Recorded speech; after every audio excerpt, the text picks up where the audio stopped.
بسم الله الرحمن الرحيم. لا أقسم بيوم القيامة ولا أقسم بالنفس اللوامة أيحسب الإنسان أن لن نجمع عظامه بلى قادرين على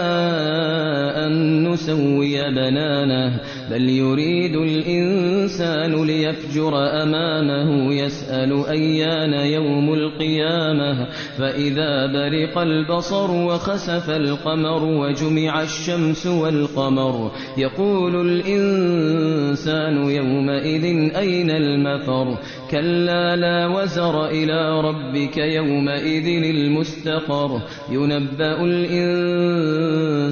يومئذ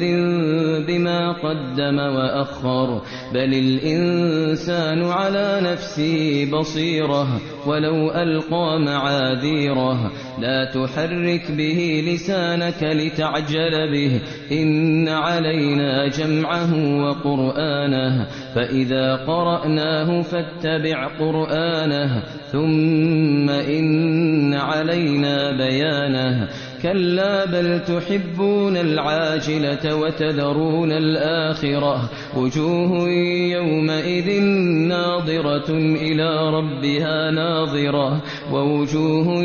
يومئذ باسرة تظن أن يفعل بها فاقرة كلا إذا بلغت التراقي وقيل من راق وظن أنه الفراق والتفت الساق بالساق إلى ربك يومئذ المساق فلا صدق ولا صلى ولكن كذب وتولى فلا صدق ولا صلى ولكن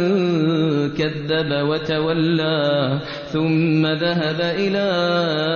أهله يتمطى أولى لك فأولى ثم أولى لك فأولى أيحسب الإنسان أن